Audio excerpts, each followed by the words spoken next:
A little bit behind schedule here, which we shouldn't do just on principle, and but we will have time later in the program because one of our sessions we really did yesterday, and so we'll be able to break a little earlier for the beach party or whatever you have to do at the hotel.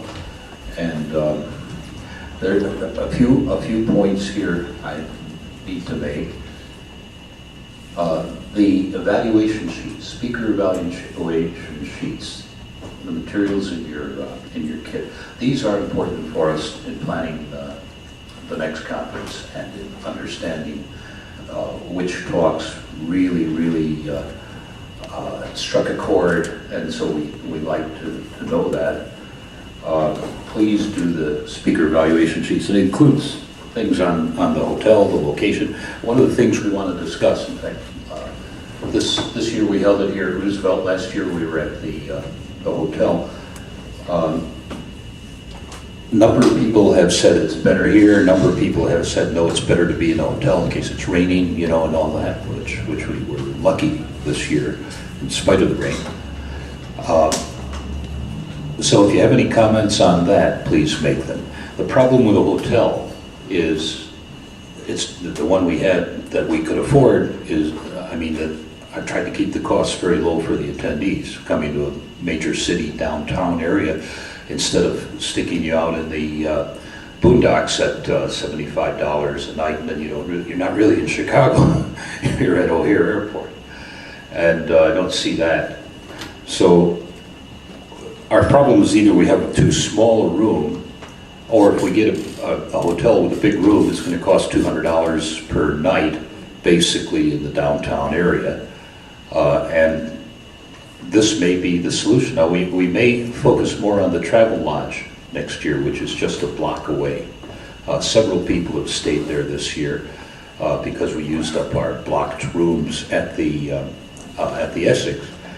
And that may be the solution. Plus, for young people, there's a youth hostel across the street here. And that's $30 per night. And that's not bad. And there's no age limit, there's no membership requirement, and there's no curfew. So it's a decent hotel at $30 a night across the street. The only drawback is their dormitory rooms. But we might even have, we'll see. That's another possibility for next year. So please do the evaluation sheets. Do you have any more? Beg your pardon? Yeah, I have more evaluation sheets here. There's one in your kit, but we have some more here and we can get more.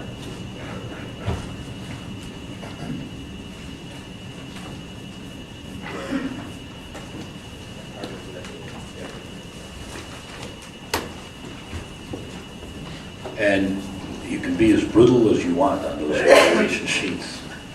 Really, sometimes it's easier. They're folded over in your kit, so you may not see them, but in the green folders. Also in the green folder, copy of the brochure, or the Monetary Transparency Act pamphlet. And what we're trying to do here is make it easy to present the act, make it understandable, and we'll talk about this in the first session. I only printed 250 of these to start with, and that's really for this conference, for you, and for you to take back a number of them to other people that you think should see them, or would be helpful in seeing them. And we'll talk about this then in the first session.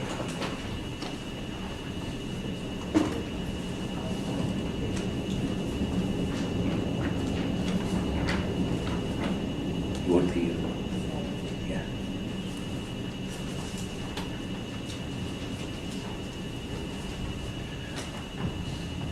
There's a fundraising sheet, 2 fundraising sheets in your kits.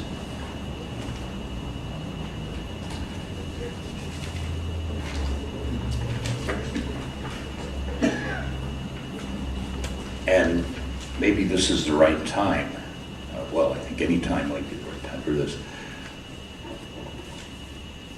Ed Chambers' talk focused on the need for money. And you may have noticed that I took a lot of notes when he was speaking, because all of those points that he was making were hitting home really hard. We must get funding on a more advanced level than we presently have it. And there are ways to do that, and the main ways we've used are through the sale of the book, The Lost Science of Money. That has an additional advantage. How many of you have read it, actually read it? Look around, take a look, please turn around and take a look. That's where everything that we've got going in these conferences and in our chapters comes from, everything. And perhaps I have to focus more on getting that read and getting that distributed. You're welcome to offer these books to your friends. We can extend normal bookseller discounts to everybody, which get pretty substantial on a $60 book. If you're really working it, they can get all the way down to $30 with a distributor's discount. So, and we can do that through our chapters, and I know several of the chapter leaders are doing that. That's the first step to the full understanding. Now, I realize that a great big thick book like that, and this being America, and we don't read anymore, that it's a little intimidating. But it shouldn't be. You have to explain that people see a big thick book and they think, oh, the reaction you get sometimes, oh, this is going to be complicated. It's a big thick book because it covers a lot of time, but it's easy to read, I think, and it's written to be understood. It's simple. So once they get over that, it's a good way to go. So I want to encourage you to help get that book read.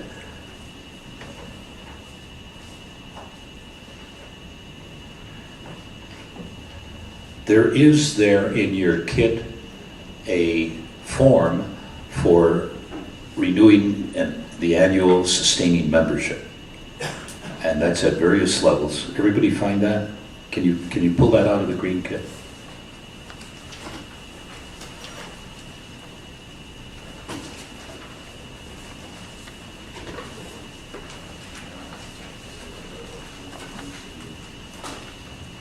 And there's also a fundraising. There's a fundraising sheet. There's a fundraising sheet which describes some of the things that we have on the front burners or the back burners, things we can do with a bit more funding.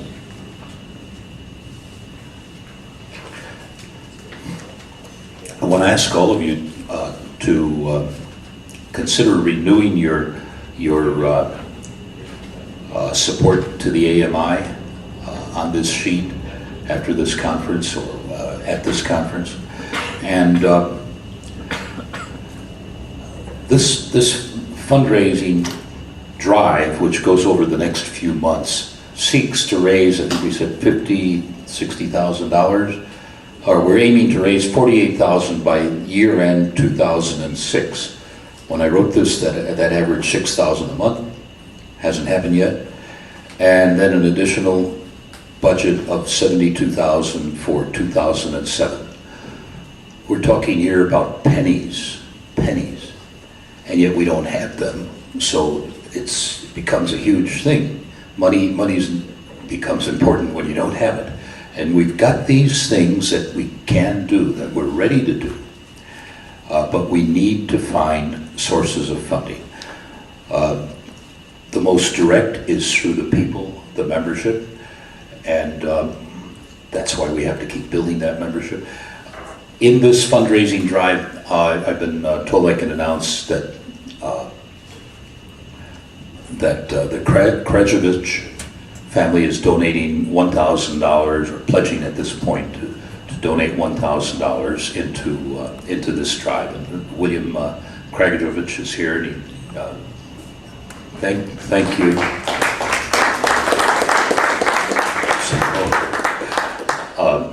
Bill's son, Michael, is going to give us an evaluation later this morning.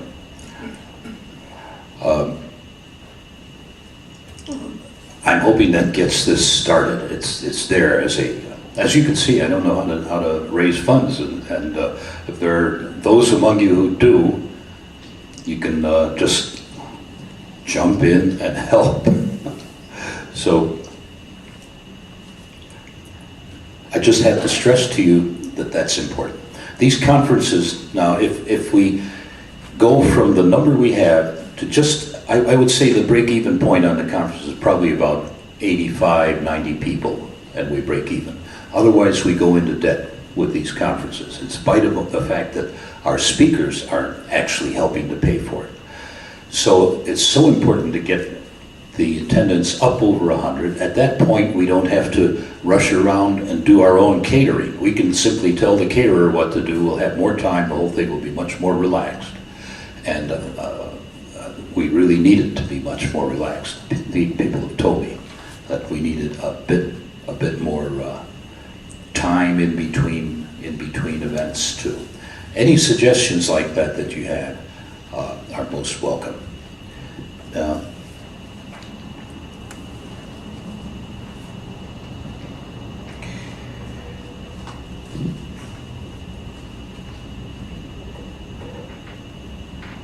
Okay, I think now that there may be some more announcements that I've forgotten here. I need to go through this kit again myself. So we're now gonna go into the next session, which is an evaluation, panel discussion on our proposed legislation. If everyone can take out the American Monetary Act pamphlet, and if the other people involved in this can come on up here and sit in front. Greg Mihalich, Dick Distelhorst, Stephen Walsh. Anybody else here been involved in helping to write this? No, okay. Oh, Dick, yeah. As usual, I'm going to Yeah, sit Dick. down and I don't want to get on it. Dick's pretending he can't get up on the platform here. I know better. Greg Mihalich Thank you. has a background in finance and has been helping. This is Greg. He's been helping to. I'm just going to introduce you now. You don't have to speak right now. He's been helping with parts of this act. At the last conference and in the paper on the Chicago plan, we talk about how the first two parts of the American Monetary Act came out of the Chicago plan. And those two parts are, first, the nationalization of the Federal Reserve banks, bringing them into the U.S. Treasury. That's of the Washington Board, which is not really a corporation, and of the 12 regional Federal Reserve banks, which are corporations. Steve, you want to come up here? And those corporations actually do have shares. They're owned by the member banks. You see so much misinformation, or it could be disinformation, on the Federal Reserve System about how it's owned by European bankers, for example. Then the Rothschilds' name comes up, that the Rothschilds owned a big part of it. Well, that kind of talk, that has basically served to stop real criticism of the Federal Reserve System, because you just have to, as Bob Poteat. Oh, Bob, why don't you come up here too?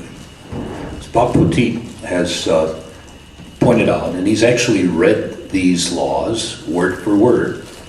The Federal Reserve Act tells you exactly how it's structured.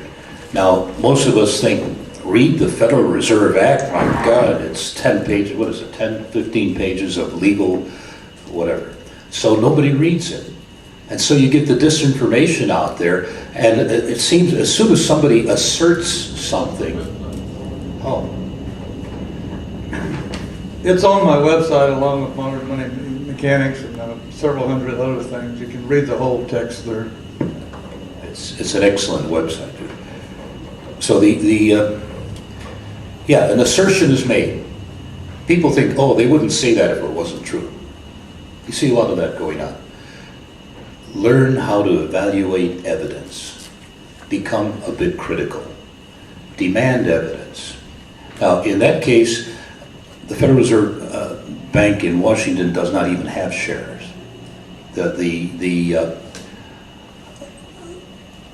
It's not a corporation created the same way or structured the same way as the Bank of England was. The Bank of England was a simple share company. Federal Reserve is another matter. And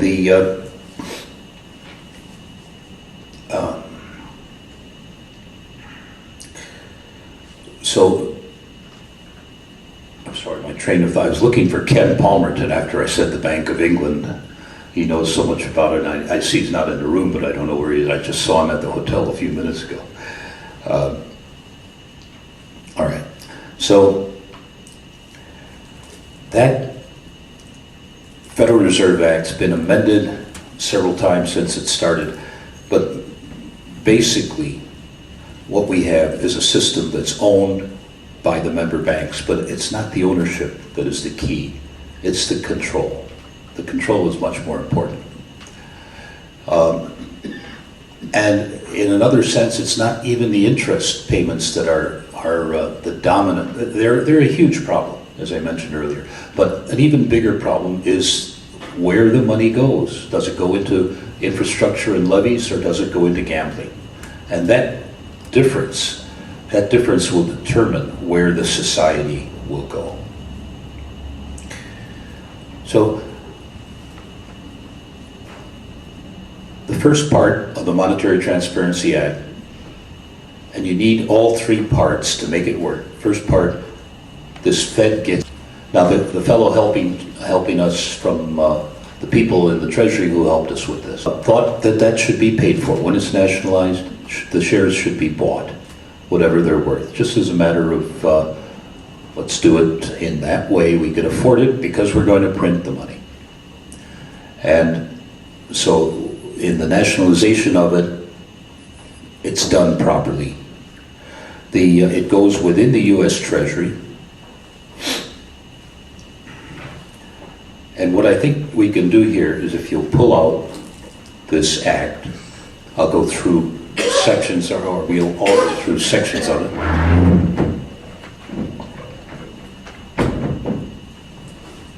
Okay, I'm going to get comfortable here. Have you got a copy? Yeah, you have your copies?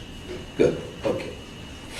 Please ask any questions at any time here, all right, if there's any doubt. Okay, I've got an introductory letter here explaining a bit of it, what this pamphlet's supposed to do. This came about because of Professor Martin's suggestion. He told us last year, last year we handed this out just in the form of a law. He said, put it in a pamphlet and it'll be easier to understand. And so we have.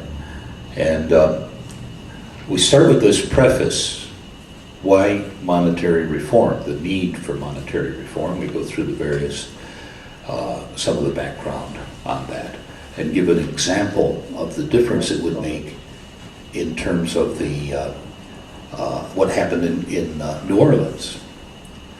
In New Orleans may yet be the defining disaster that can help us into a better monetary system, because it's not only the cleanup's not being done, probably not going to get done, because there are not the funds coming from the government that are supposed to be coming for, let me say, from the administration that are supposed to be coming. They prefer to give it to their friends.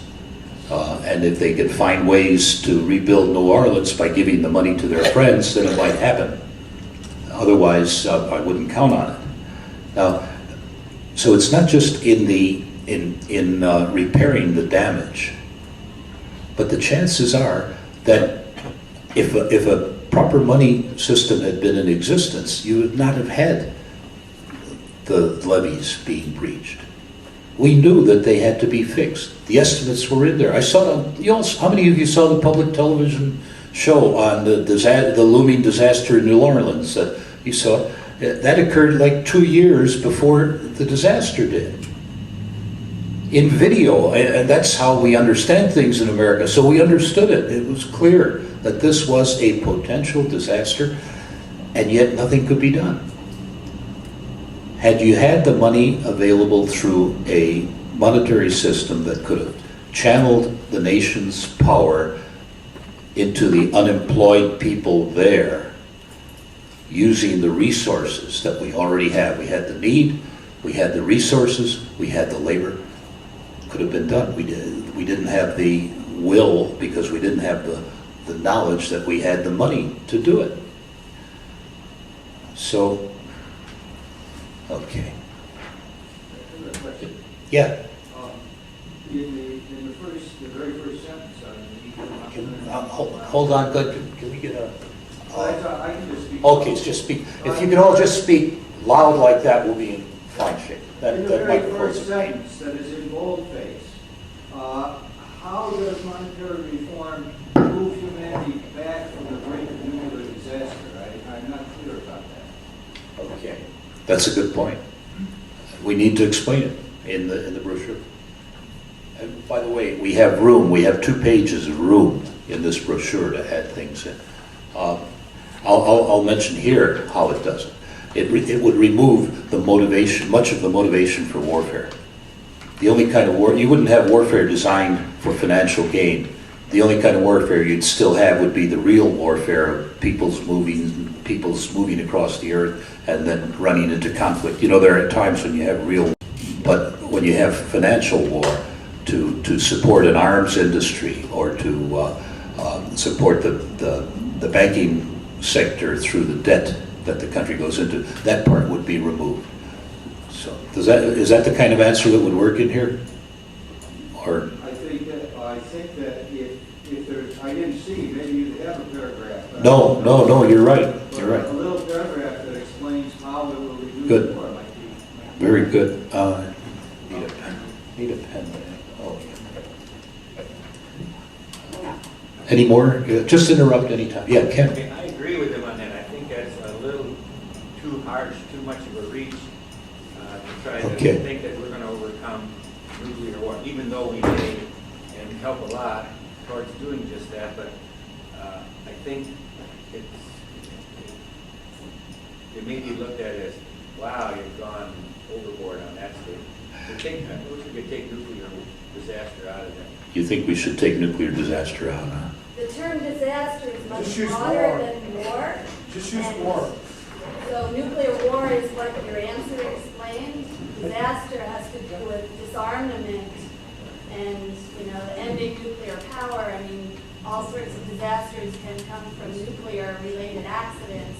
So that's a much broader explanation. Yeah. Good morning, Ken. We were worried about you. He got into a Chicago taxi and hadn't been seen since.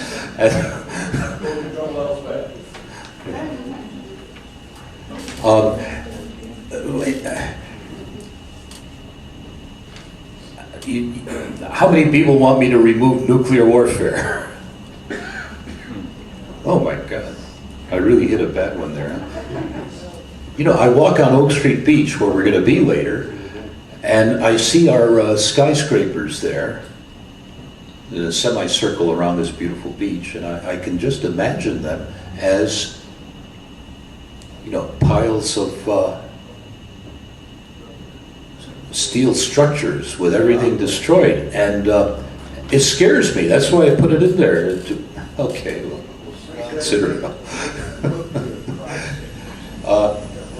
You were first, this gentleman. Yeah, I think what you meant when you did that was, the statement was made earlier that, I think that what you meant with that statement was, in this pamphlet, is that it was earlier mentioned that the power to print money was always the power to produce war.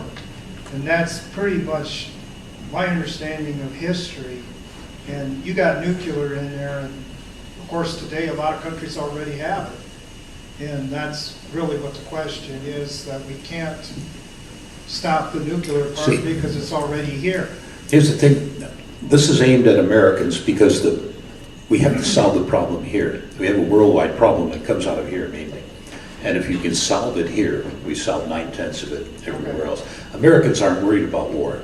I mean, they're upset about war, but they're not scared by war because we don't get bombed. That's right. But there are 2,000 weapons aimed at us, and if 2 of them hit in America, it's the end of it's really the end. We can't sustain the nuclear hit on any 2 cities and still have a culture. I think you realize that now if you see what happened in New Orleans.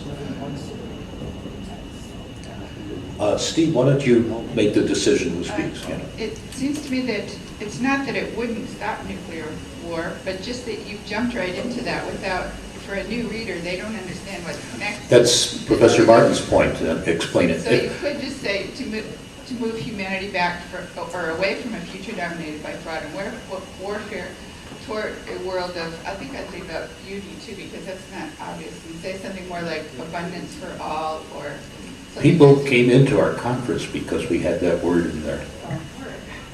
They told me. That's a selling point.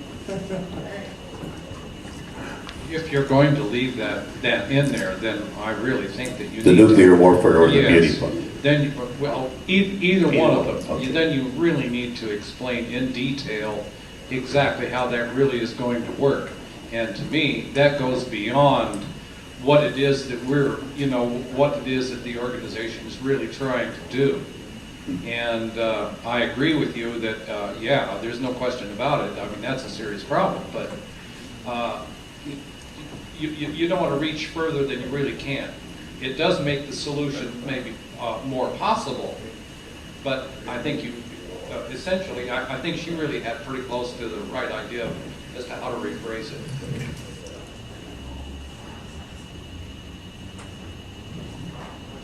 You guys,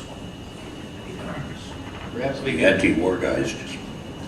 perhaps we can just ask for a vote on what Ellen said and summed up very neatly, because we don't want to be thinking, giving people the idea that this is an elixir. Because when I started when this same movement years ago, I was accused of that, and never had a chance to fully explain. So we don't want to throw that out prematurely, as the gentleman up there said. And hopefully, her idea would suffice for us right now. You can conclude with that. Whoever Steve gives a mic to. Would the language removing war as an engine of credit fit into your picture? I think it's getting there. Removing war as an engine of credit. Which is basically the function of it. Yes. Okay. On this point, let's move on, because starting with Professor Gledner, it needs explanation. So we'll do that and see how that flies. You're still going to be in there then? Pardon? Pardon? No, it isn't. That's not what he said. I think you should think about it. Okay, think about removing Not it. make a decision now. Okay, Fair enough. thank you. I just have a general comment, not about specific words, but the tone of this document to me is mixed between scaring and hopeful, and I think we're all afraid, and I don't think we need the various definitions of why we're all afraid. I think there's far more power in building this up as moving towards something, moving towards a hopeful future, and putting that at the front, and leading with that until you get to the specific points. At this point, it's scary, hopeful, and I think there's a crescendo that needs to be built in the tone of this, and I don't see that there. But the general words are quite good, I think, if they're just rearranged in a more hopeful flow. Thanks. I want to make a suggestion here. Write a paragraph encompassing what you're talking about. It's very difficult, but do that and send it to me. Okay, because I wrote this from, my own outlook. And it may not be hitting, it's apparently not hitting everybody else's outlook. So, but to just say what you said, you put your own outlook into a paragraph, really, Amy, and you're Amy Kirshner, right? And we'll find a way to put those things. We do have 2 pages here to work with, so we may be able to find a system of including additional views, and we'll even put your name on it if you want.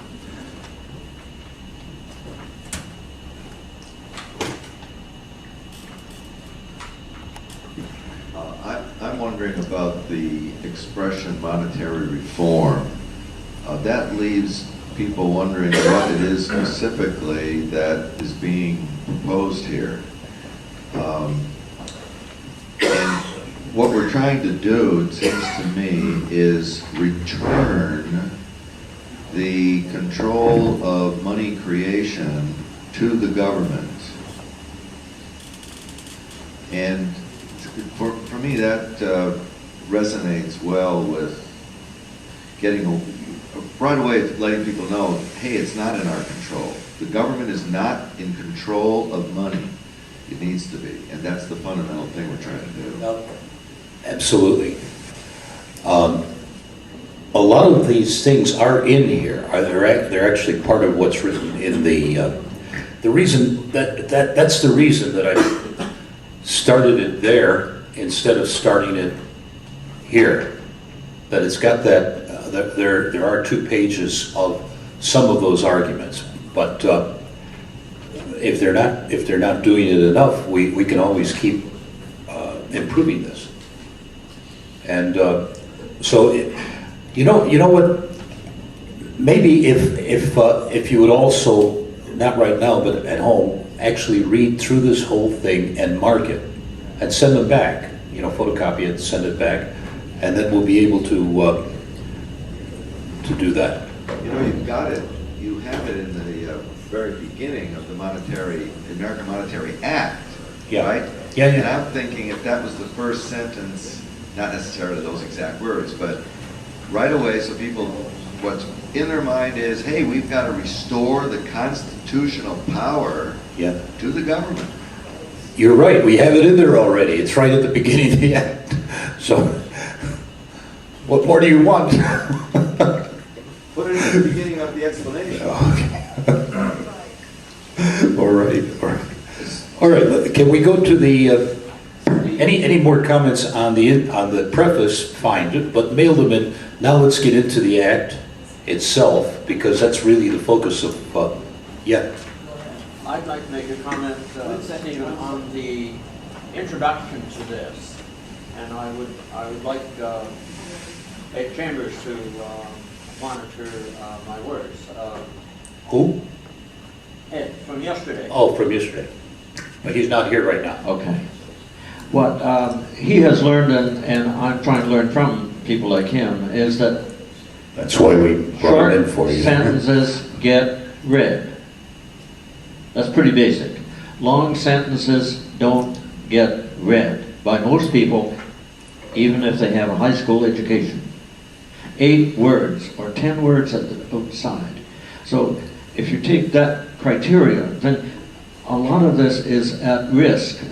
Whereas if you started the preface as saying something, for instance, money represents power. I read every word. To create money is to create power.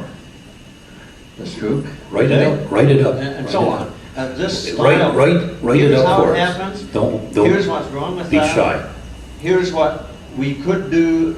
Here are the changes necessary to make it work right.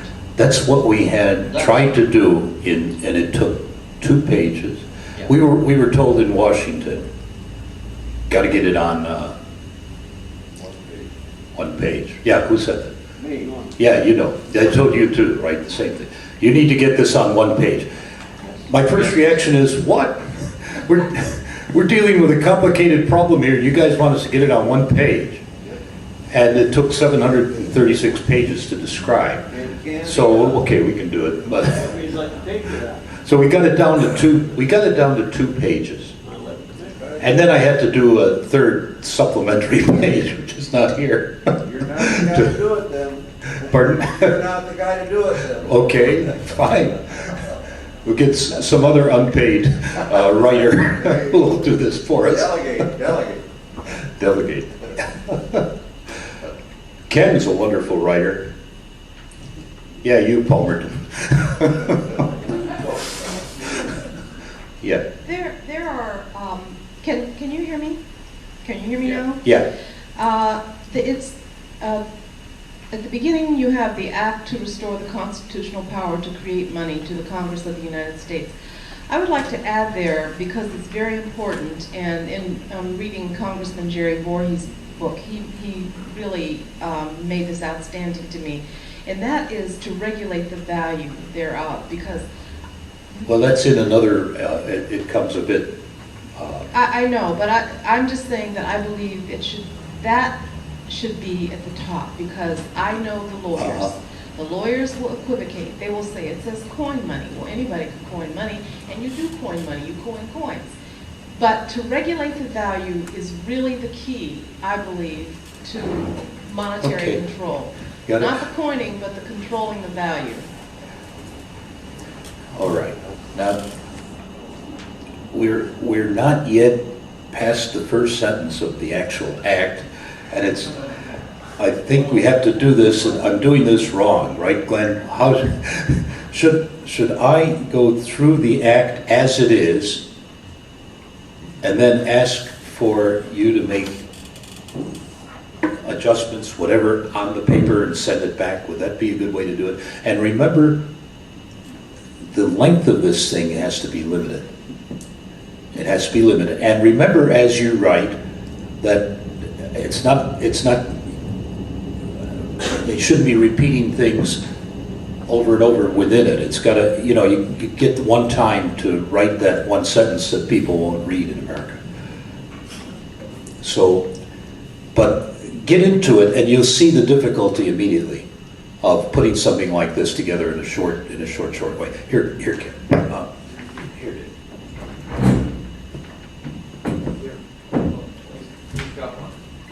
Well, I just rewrote that first sentence to say, an act to restore the constitutional power to create money and regulate its value to the Congress of the United States. I think that would say what was just proposed, and I think that's correct, that we want the people to know that we're not just going to create money and create a whole bunch of inflation. If you put those together to create money and regulate its value, you've made the point. Good. We have more concise language here. When you say regulate the value, I have a really serious problem with that. What do you mean? How can you even come close to regulating the value? Are you talking about numbers, or when that originally was said, it was because it was in terms of coinage. Let me ask for a show. Regulating value is almost impossible. I should ask for a show of hands here. How many people have actually in the room have read the text of the law? Please raise your hand. Okay, about half the people actually read it. So. I thought we explained regulating the value of money yesterday. Did anybody listen at all? I'm sorry, Charles, I didn't hear. I thought we explained how to regulate the value of money yesterday. I wonder if anyone was even listening. Or even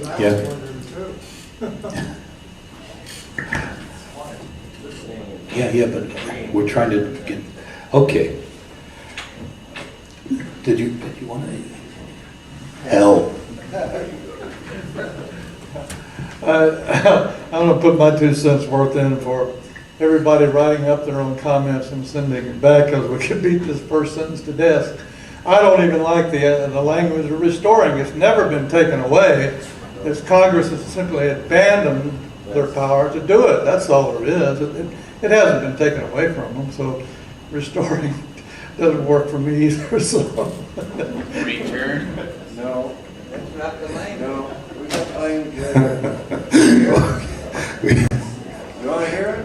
Yeah, oh, sure. Bring the monetary system of the United States within the constitutional mandate. Yeah. In compliance. Which is? What do you mean? Now I'm gonna be the critic. What is the constitutional Compliance. Within. So you need another paragraph to explain the constitutional mandate. See, this is tricky stuff here. Not to somebody who's going to read this in Washington, D.C. This is for the wider audience too, though. That's why we put it in a pamphlet. You know, Professor Glenn's idea was get something in a way that an average person can gather what we're trying to do with the act. And this is really the first attempt. But I do have to get this more or less, not permanent, but refined by about the first, second week in October, because we're going to print a couple of thousand of them at that point. I've been invited to speak at the Shriners Auditorium, and there are going to be 4,000 people in the room. And I'm not going to give them my book, although we'll have, but this is what we'll hand out there. I also know how you present things, Steve, and all you need is your footnote, and you say Article 1, Section 8, Clause 5, and you tell them what that is, and make them go look it up, and get them involved in the discussion, and Go look that up? Did you say go look that up? Yes, I did. That's what I thought you said. Okay, now, May I? Yeah, oh, please, Bob. I think quoting the Constitution in the first sentence is a very powerful thing to do. And we should do that. And so the wording that comes to my mind is to bring Congress in compliance with the provision of the Constitution to create money and regulate the value thereof. That's interesting. Okay. I'm going to point out something just happened 2 weeks ago with Dick's senator from Iowa, and we're on this conference call with him. And at one point, you know, he's listening and listening and listening and not talking. And at one point, he comes up with his question. And do you remember, Dick, what it was? It was a kind of a trap question. He wanted to know, did we think that the Federal Reserve Act was unconstitutional? And if we said yes, we both realized.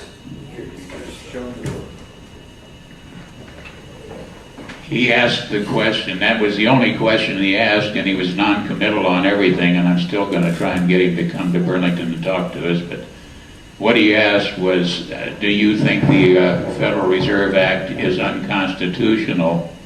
And our answer was that we don't want to dispose of the Federal Reserve System, we just want to take back from private hands the power to create money and issue money, and that we wanted to continue to use the Federal Reserve System, but as a government agency, something along those lines. I think I'm quoting pretty correctly. Okay. Yeah, go ahead, Greg. I don't want to split hairs or anything, but the Constitution says coin money. It doesn't say anything about issuing paper. And is that what we're talking about, issuing paper money or coin money? As that woman, someone in the back there pointed out, what is coining money? And that was understood to mean also paper. So most of the money of the colonies was paper. Pardon? Yeah. I think I better go through this, telling what each part does, and then we'll have the discussion afterwards, because otherwise we're not going to make any progress here. You can see that. Okay. Section 1, or the beginning. On the left side of the page here is a running commentary, what each part is supposed to do. Okay. And it's very simplified. Purpose and short title of the act are given. The findings summarize the problem. The findings there are 1 through 7. Federal Reserve Act ceded sovereign power to create money delegated to the Congress by the Constitution to the private financial industry. Is that unconstitutional? That's really a question. I know if we had answered to the senator, yeah, we think it's unconstitutional, that would have been pretty much the end of that discussion. Then we would have been in a particular category that he has in his mind for nutcases. Yeah, nutcases. That's the way, that was, you heard that too, Dick, didn't you? That was his tone. And I told him it's legal. It's set up legally, but some laws are bad and wrong. And anyway, so those are the findings, and also those are conclusions, many of them. Much of this came out of our friends at the Treasury, by the way, the actual wording of that. And the findings point out how this delegation of the money power to private interests has resulted in debt, interest-bearing debt being replacing our actual money. And we point out how that's different from the government actually creating its own money.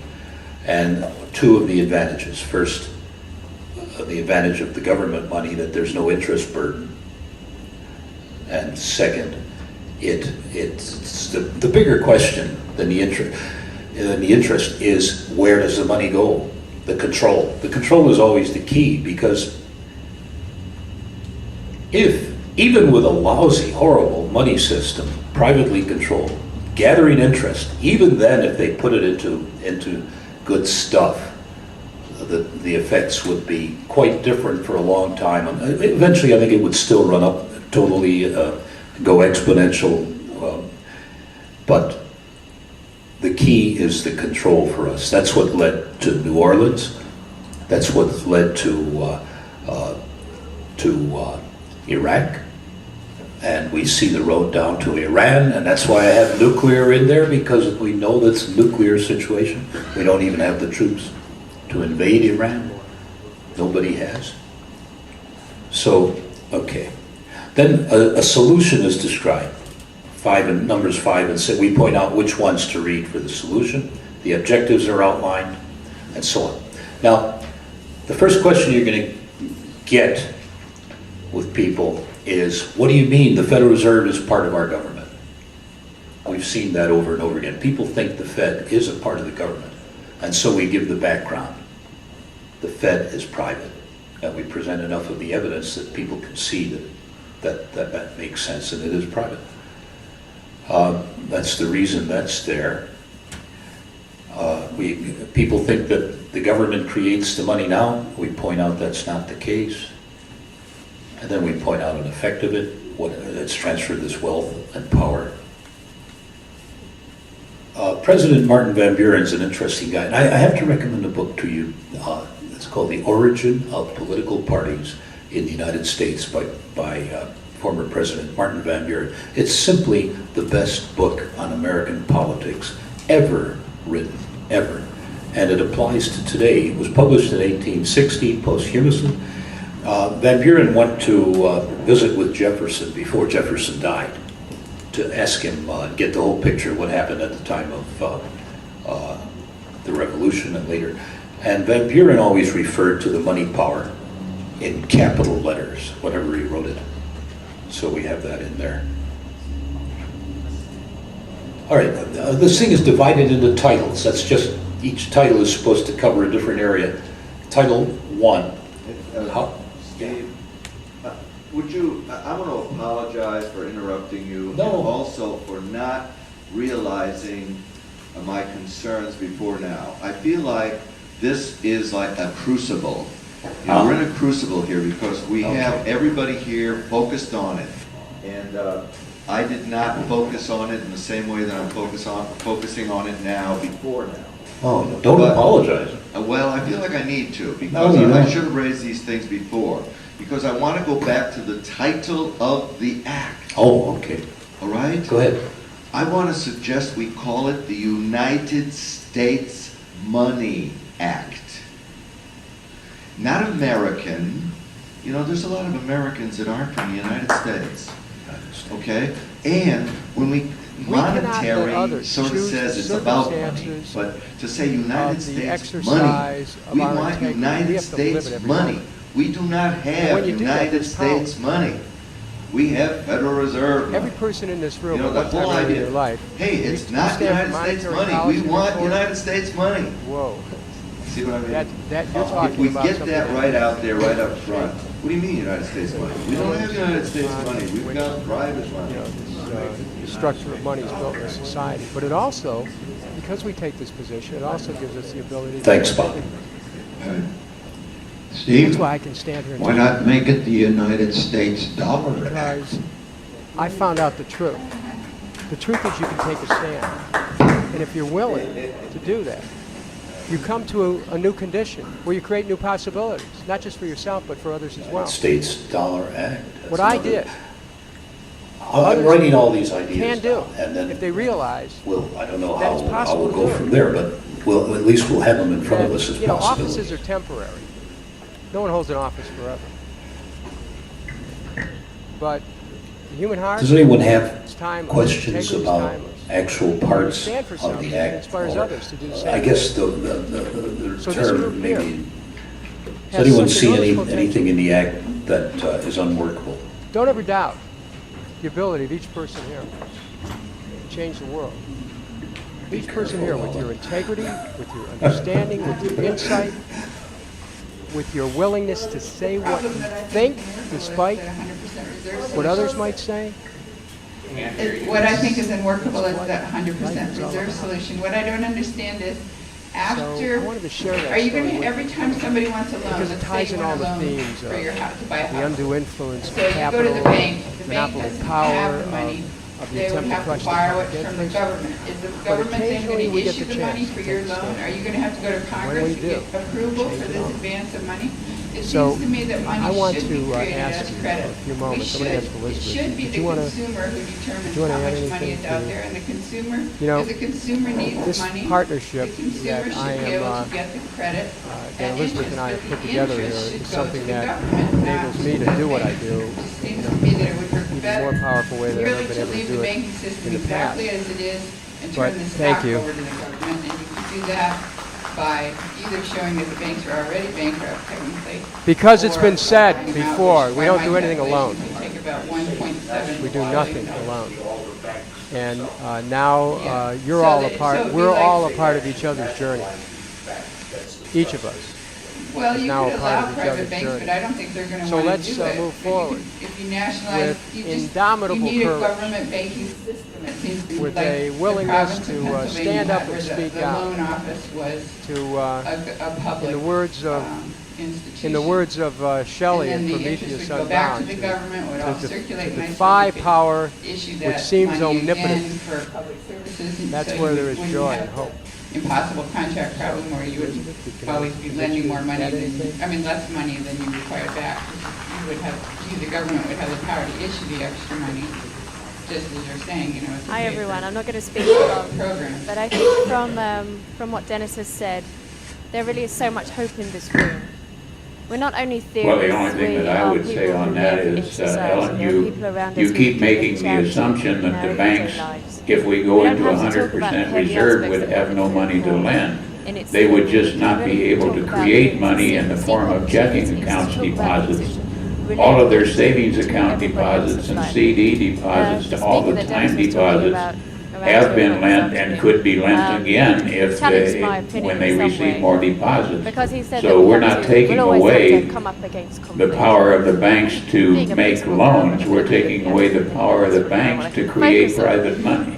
So I was thinking about, we have to really seek the opportunities in our own lives to find that opening where we can connect with another person, can I get we can a- connect with another community. thing I had a Something that I wonderful, think will cause this problems happening is a couple of who days ago. I benefits did a from piece this walk, act. If you across look Northern at Ohio, Title just over 3 V, miles. looks to But me the like night before my contractors final are leg, going I to went be to a big hip-hop award beneficiaries. ceremony. Farmers are going to be I big was invited by a beneficiaries. chap who'd found out about my piece walk Where and invited the me urban there class to, in the cities